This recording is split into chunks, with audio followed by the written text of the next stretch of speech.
नमस्कार, स्वागत है आप सभी का द इकोनॉमिस्ट में। तो चलिए शुरुआत करते हैं लेक्चर की। तो अभी लांसेट जर्नल के द्वारा एक नई रिपोर्ट पब्लिश की गई है इस जर्नल में, जिसमें कि कहा गया है कि भारत में जब जून महीना आएगा ना, तो उस महीने से जो यहाँ पर लोगों की जिंदगियां जो है ना, तो वो काफी बड़े पैमाने पर इम्पैक्ट होने वाली है कोविड-19 के द्वारा। तो 2000 से ऊपर जो है ना, प्रतिदिन डेथ हो सकती है लोगों की कोविड-19 इस बीमारी के चलते। ओके, तो देखो, ये जो लांसेट नाम का जर्नल है ना, ये काफी इंपॉर्टेंट जर्नल है, ये मेडिकल जर्नल है। ओके, तो इसमें जो भी रिसर्च पेपर्स पब्लिश होते हैं ना, तो मतलब इतना आसान नहीं है कि इस यहाँ पर इस जर्नल में अपना रिसर्च पेपर पब्लिश करवा लेना। ओके, तो ये वीकली जर्नल है, हर हफ्ते बाद एक नया जर्नल जो है छपता है। और हर हफ्ते में ना यहाँ पर कुछ नई न्यूज होती है, नई रिसर्चेस होती हैं, जिसके ऊपर अच्छा संशोधन किया किया जाता है रिसर्चर्स के द्वारा। ओके, जब क्वालिटी रिसर्च कोई देता है ना, तब जाकर उसको जगह मिलती है इस लांसेट जर्नल में पब्लिश होने के लिए। ये दुनिया का, यहाँ पर जो हम कहें ना कि जो यहाँ पर सबसे पुराने जर्नल्स है, तो उनमें से एक है ये। तो 1823 में ये शुरू हुआ था। ओके, 1823 में ये शुरू हुआ था। तो अभी तक ये जर्नल जो है ना, मेडिकल के क्षेत्र में काफी रिसर्च जो है दे चुका है। ओके, तो इसकी जो बातें हैं ना, तो उसको हम नजरअंदाज नहीं कर सकते। ओके, चीज चीज जितनी पुरानी हो ना, तो उतना उसका तजर्बा ज्यादा होता है। और जितना तजर्बा ज्यादा होता है ना, तो वो उतनी सटीक और सही बात कहता है। ओके, तो ये भी आप बात थोड़ा ध्यान रखिए इस चीजों को। तो काफी नाम है इसका। तो इसने अभी ये रिपोर्ट दी है, इस लांसेट रिपोर्ट में यही बात कही है कि जून महीने से 2000 से ज्यादा जिंदगियां लोगों की जा सकती हैं प्रतिदिन। मतलब इतने बड़े पैमाने पर घातक हो सकता है ये कोविड-19 वायरस। ओके, तो दिन प्रतिदिन जो है स्थिति जो है बिगड़ती जा रही है, खराब होती जा रही है। अब इसको सही कैसे करना है, इस सिचुएशन से उभरना कैसे ना, तो वो भी उसके बारे में भी यहाँ पर सॉल्यूशंस भी बताए हुए हैं इस जर्नल में। तो हम सब बातों के ऊपर अभी डिस्कशन करने जा रहे हैं। तो चलिए शुरुआत करते हैं लेक्चर की। तो अभी शुरुआत में बात कर रहे हैं कि इंडिया ना आने वाले समय में कम से कम 1750 मृत्यु प्रतिदिन जो है ना, वो फेस कर सकता है, विटनेस कर सकता है कोविड-19 के चलते। और ये आंकड़ा अगर मैक्सिमम जाता है ना, तो यहाँ पर वो 2320 तक ये आंकड़ा जा सकता है मैक्सिमम एक दिन में। मतलब इतने लोगों की डेथ हो सकती है अगर हम यहाँ पर फर्स्ट वीक ऑफ जून की बात करें तो।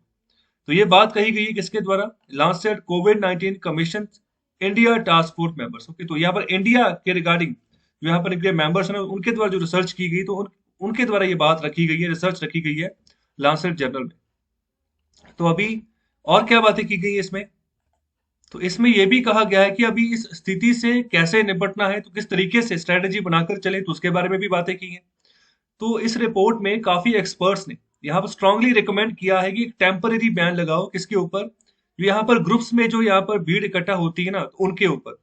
तो जहां पर कम से कम अगर 10 बंदों का कोई ग्रुप बन जाता है ना, तो उसके ऊपर पाबंदी लगाओ कि किसी भी एरिया में, किसी भी जगह पर 10 बंदों से ज्यादा यहाँ पर जो ना बंदे इकट्ठे नहीं होने चाहिए आने वाले 2 महीनों के लिए। ओके, आने वाले 2 महीने काफी क्रुशियल है।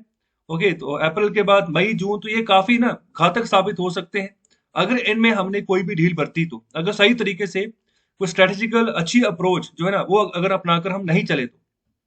इसके अलावा ये भी कह रहे हैं कि कोई भी नेशनल या यहाँ पर स्टेट लॉकडाउन जो है ना, वो नहीं होना चाहिए। ओके, तो ये रिपोर्ट ये कभी भी रेकमेंड नहीं कर रही कि पूरा यहाँ पर पूरे देश में जो है नेशनल लॉकडाउन लगा दिया जाए, जैसे पिछले साल लगा था, और या किसी राज्य में लॉकडाउन लगा दिया जाए। ओके, तो यहाँ पर इस चीज को ये गलत कह रहे हैं, ऐसा नहीं करना है। तो क्या करना है? ये कह रहे हैं कि लोकलाइज्ड अप्रोच लगाकर चलो, और यहाँ पर ना, यहाँ पर फेस्ड मैनर में रिस्ट्रिक्शंस लगाओ। कि मतलब जैसे कोई कंटेनमेंट जोन बना है, तो उसको उसके ऊपर अच्छी तरीके से रिस्ट्रिक्शंस लगाकर चलो कि वहां पर कोई एक्टिविटी ना हो। मतलब ऐसा नहीं करना है कि किसी एक कंटेनमेंट जोन में कोई एरिया, कोई जो है केस पाया गया है, तो उसके चलते पूरा का पूरा जो यहाँ पर डिस्ट्रिक्ट है, तो उसको ही बंद कर दो। तो जहाँ पर पूरा का पूरा जो यहाँ पर राज्य है, उसको ही बंद कर दो। ऐसी चीज नहीं करनी है। छोटा सा छोटा एरिया ना, उसको वहीं पर कवर अप करके चलो, वहीं से यहाँ पर ना सिचुएशन को सही करने की कोशिश करो। और इसके अलावा जो शुरुआती रिव्यू रिव्यू है इस रिपोर्ट का, तो वो क्या दर्शाता है? तो उसमें यहाँ पर सिंपल ये बात समझने को मिल रही है कि जो अभी जो ये पैंडेमिक है ना, तो जिस तरीके से फैल रहा है, तो बिल्कुल जो इसकी सेकंड वेव है, तो एक तरीके से यहाँ पर सिमिलर लग रही है जो यहाँ पर किसी जमाने में जो फर्स्ट वेव थी।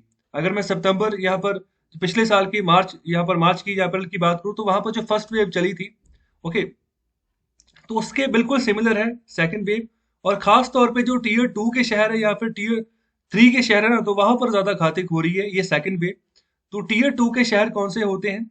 या टीयर 3 के शहर कौन से होते हैं, तो इसके भी बारे में आपको पता होना चाहिए। तो टीयर 1 का शहर कौन सा होता है?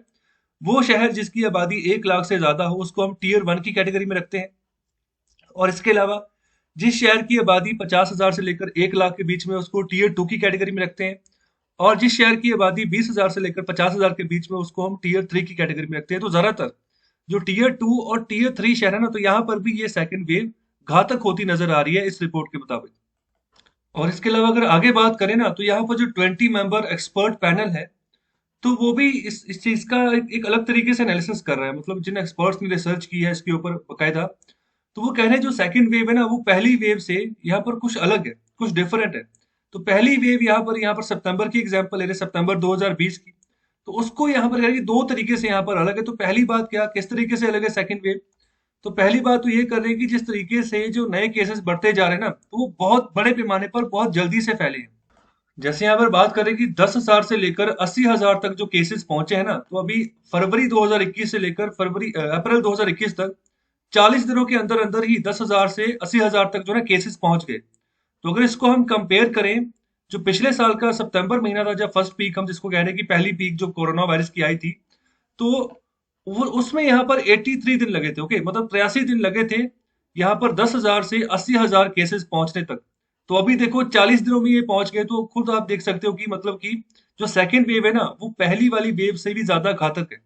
ओके, और मतलब ज्यादा बड़े पैमाने पर फैल रही है। और जो इसके म्यूटेंट है, मतलब कि कई ऐसे, मतलब ये वायरस में ना, भारत के क्षेत्र में ये भी रिसर्च पाई गई है कि ये वायरस एक नया मतलब रूप तैयार करता जा रहा है। इसके अंतर्गत ही ना और नए यहाँ पर म्यूटेंट्स तैयार हो रहे हैं, अलग अलग वेरिएंट्स तैयार हो रहे हैं, जो कि जल्दी से फैलते हैं। और जल्दी से फैलते हैं मतलब सिम्टम्स भी नहीं पता चल रहे कई बार। तो दूसरी बात यही कर रहे हैं कि दूसरी तरीके से मतलब कैसे अलग है ये सेकेंड वेव। तो दूसरी बात कर रहे हैं कि जब जितने ज्यादा केसेस जो मतलब कि पॉजिटिव निकल कर आ रहे हैं, जिनकी टेस्टिंग हो रही है तो पॉजिटिव निकल कर आ रहे हैं ना, तो वहां पर तो कोई सिम्टम ही नजर नहीं आ रहा कि इनको कोरोना है। ओके, अगर कोई सिम्टम नजर आ रहा है तो बिल्कुल कम है, बहुत नाजुक सा सिम्टम है कि मतलब कि इस बंदे को कोरोना हो सकता है। जिसके चलते यहाँ पर हॉस्पिटलाइजेशन के जो रेट्स है ना, वो बहुत कम है। मतलब बंदे जा ही नहीं रहे हॉस्पिटल में कि हमारा इलाज करो जहाँ हमें कुछ हुआ है। और किसी के चलते यहाँ पर मोर्टेलिटी के जो आंकड़े हैं ना, वो भी कम नजर आ रहे हैं। मतलब दिख रहे हैं कि मतलब कोई कोविड के चलते किसी की मृत्यु हुई है। तो आप समझ सकते हैं कि सेकंड वेव मतलब कितनी खतरनाक है, जिसके बारे में भी पता ही नहीं चल रहा कि मतलब लक्षण भी कुछ है। मतलब जैसे पहले लक्षण आते थे कुछ, अभी मतलब अगर किसी को आ रहे हैं तो बहुत कम आ रहे हैं, किसी को नहीं आ रहे हैं। लेकिन जब टेस्ट किया जा रहा है तो केस पॉजिटिव निकल कर आ रहा है कि इसको कोरोना है। ओके, तो अभी जो इस रिपोर्ट का नाम है ना, वो है managing India second Covid 19 wave urging steps. मतलब अर्जिंग स्टेप्स ये भी बताया गया कि क्या काम करना है। तो यहाँ पर काफी कुछ बताया गया है सेकंड वेव के बारे में। तो यहाँ पर ये भी मेजर्स भी बताया गया कि कैसे आप जो है ना इसका स्प्रेड को आप मिटिगेट कर सकते हो, कम कर सकते हो, खत्म कर सकते हो।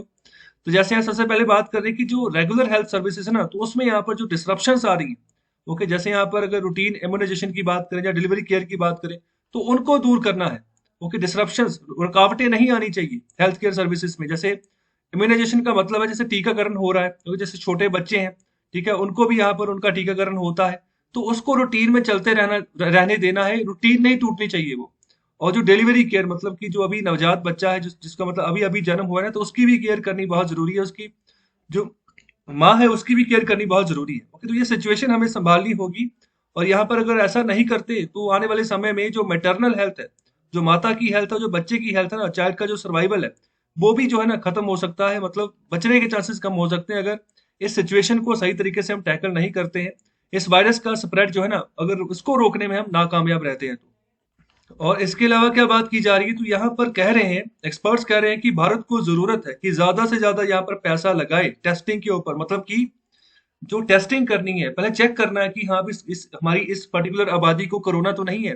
किसी एक राज्य में, किसी एक डिस्ट्रिक्ट में चले गए तो वहां पर पूरा रिकॉर्ड रखना है कि जितने भी लोग उस जिले में रह रहे हैं, या किसी जिले के किसी शहर में रह रहे हैं, तो कितने लोग हैं, उनकी टेस्टिंग ज्यादा से ज्यादा करनी। तो उसके ऊपर कम से कम यहाँ पर $7.8 बिलियन, ओके, इतना हमें खर्चा करना होगा सिर्फ और सिर्फ टेस्टिंग के ऊपर ही।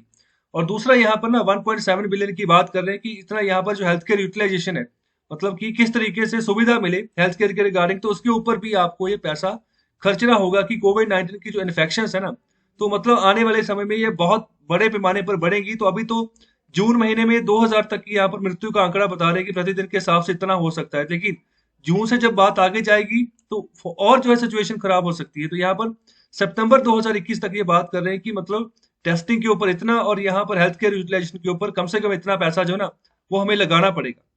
और इसके अलावा एक्सपर्ट्स ये भी सजेस्ट कर रहे हैं कि जो हमारी वैक्सीनेशन ड्राइव है उसको भी एक रफ्तार देनी होगी।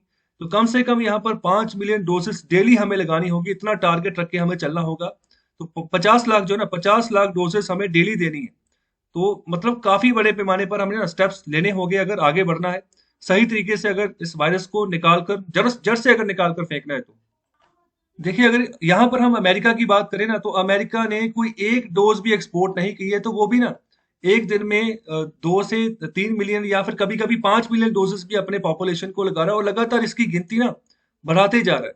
और मतलब कि अगर उसको जरूरत नहीं भी है ना वैक्सीन की, फिर भी अमेरिका अपने जो है अपने यहाँ पर स्टॉक्स इकट्ठा करे जा रहे हैं, मतलब कि बाहर की दुनिया से जो भी वैक्सीन मैन्युफैक्चर कंट्री है ना तो वहां से वैक्सीन मंगवाया जा रहा है, तो भारत से भी एक्सपोर्ट कर रहा है, सॉरी इंपोर्ट कर रहा है वो। और इसके अलावा चाइना से भी और भी बहुत सारी कंट्रीज जहां से मतलब कि अच्छी खासी वैक्सीन क्वालिटी की मिल रही है ना, तो अमेरिका वहां से इंपोर्ट करे जा रहा है और अपने पास एक स्टॉक बना के रखे जा रहा है कि मतलब इतनी ज्यादा वैक्सीन मैं इकट्ठी कर रहा हूँ, अगर फ्यूचर में जरूरत नहीं है ना तब भी यहाँ पर उसके ऊपर फोकस कर रहा है। हालांकि इस इतनी वैक्सीन इकट्ठा करने से ना मतलब कि ऐसा भी हो सकता है कि वैक्सीन वेस्ट भी हो सकती है। हो सकता है कि मतलब मिलियंस ऑफ मिलियन इकट्ठा कर ले अमेरिका, वेस्ट हो सकती है, तो वही किसी और दूसरे के भी काम आ सकती थी ना। तो ये यहाँ पर स्टॉक बनाने के ऊपर फोकस कर रहा है अमेरिका। तो मतलब कि अपनी पॉपुलेशन के ऊपर भी फोकस कर रहा है कि मैं उनको सिक्योरिटी पहले दूं, और ज्यादा से ज्यादा यहाँ पर वो डोजेस दे रहा है डेली बेसिस के हिसाब से। तो भारत को भी कम से कम 5 मिलियन डेली डोसेस अभी करनी होगी। ओके, तो ये जरूरी है। इसके अलावा कुछ भी जो अडल्ट लोग हैं जिनकी आयु यहाँ पर 45 साल से कम है, ओके 45 ईयर से जिनकी कम है, और जिनको कोई और बीमारी भी है जैसे कोई नॉन कम्युनिकेबल या कम्युनिकेबल डिजीज हो गया, जैसे हार्ट के रिलेटेड कोई बीमारी होगी, या फिर हाइपरटेंशन या फिर डायबिटीज की कोई बीमारी होगी। ओके, मतलब कि कोई बीमारी है, अगर 45 ईयर से, मैं अभी कम की बात कर रहा हूँ, तो अभी तक तो यहाँ पर ऐसा था कि 45 ईयर से ऊपर जिनकी उम्र है और प्लस जिनको कोई और बीमारी है तो उनको वैक्सीनेशन मिल रही थी। हालांकि अभी तो 45 ईयर से ऊपर तक काफी को खोल दिया गया कि वैक्सीनेट वो कर सकते हैं अपने आप को, लेकिन अभी भी छोटे बच्चे, ओके, जो यहाँ पर जिनकी उम्र 45 ईयर से कम है, तो उनको अभी तक भी इजाजत नहीं मिली हुई है वैक्सीनेट करवाने की अपने आप को। तो यहाँ पर जो 45 ईयर से जिनकी कम उम्र है ना, तो उनके ऊपर भी फोकस कर रहे हैं, एक्सपर्ट्स कह रहे हैं कि उनके ऊपर भी आप जो है ना थोड़ा उनको उनको भी वैक्सीनेट करना शुरू कर दो, मतलब जिनको साथ में दूसरी कोई बीमारी है खासतौर पे उनको उनकी प्रायोरिटी बनाओ। तो ऐसे पॉपुलेशन ग्रुप की प्रायोरिटी बनाओ जिनको और कोई बीमारी भी है और यहाँ पर उम्र जो है 45 साल से कम भी है, तो वो ज्यादा रिस्क के ऊपर है, उनकी यहाँ पर मृत्यु होने के चांसेस ज्यादा है आने वाले समय में। तो उनको उनके ऊपर फोकस करके हमें यहाँ पर कोशिश करनी है कि उनका हॉस्पिटलाइजेशन हो और अच्छे से उनका ट्रीटमेंट हो जाए और अच्छे से उनको दोनों की दोनों डोसेज ना टाइमली मैनर में लग जाए ताकि उनको बचाया जा सके। ओके, तो ये सभी बातें यहाँ पर रखी गई हैं जो एक्सपर्ट्स हैं जिन्होंने ये रिसर्च रिसर्च की है, और यहाँ पर लांसेट में जो रिसर्च पब्लिश हुई है। तो अभी ये सभी बातें हमें बता रहे हैं कि कैसे हम कैसी अप्रोच रखकर अगर अगले 2 महीनों में काम करते हैं ना, तो हो सकता है कि जो यहाँ पर मृत्यु दर बताया गया है उसको हम कम से आधे से भी कम कर दें। ओके, तो ये हमारे ऊपर है, सरकार के ऊपर है। तो इस सिचुएशन को आप देखोगे, ये बहुत टफ सिचुएशन होती है। ओके, तो मतलब जो ये यहाँ पर कर रहे हैं तो मतलब बचना है इससे, और कोशिश करनी है कि दूसरों को भी बचाना है। दूसरों को तभी बचा पाएंगे जब अपनी प्रोटेक्शन पूरी रख पाएंगे। जैसे मैंने कल भी एक लेक्चर दिया था डबल मास्क के बारे में, तो उसके ऊपर फोकस करो। ओके, तो उसको एक बार दोबारा सुनना जाकर, काफी कुछ नया आपको वहां पर सीखने को मिलेगा, मास्क कैसे पहनना है और कब कब मास्क जो है ना उसको उतारना भी है। ओके, तो ये सब बातें इसकी अब आदत डालो, इसकी आदत डाले बिना बात नहीं बनेगी। ओके, मतलब ये कब तक जाएगा कुछ पता नहीं है। पिछले साल भी कहते थे कि मतलब जब गर्मी आएगी तब खत्म हो जाएगा, जब गर्मी आई तब तो और पीक पे चला गया। तो अभी भी मतलब जिस तरीके से कम होना चाहिए सिचुएशन कम नहीं हो रही है। वैक्सीनेट होने के बाद भी वायरस हो रहा है, मतलब कि कोरोना जो है ना हो रहा है लोगों को। तो अपनी प्रोटेक्शन आपके अपने हाथ में है, तो सही रहें, स्वस्थ रहें, और दूसरों को भी कोशिश करें कि स्वस्थ रहें आपकी वजह से। तो लेक्चर कैसा लगा अपना फीडबैक जरूर दें, शेयर करें ज्यादा से ज्यादा इस लेक्चर को, चैनल को सब्सक्राइब करें, लाइक करें। बहुत बहुत शुक्रिया, धन्यवाद।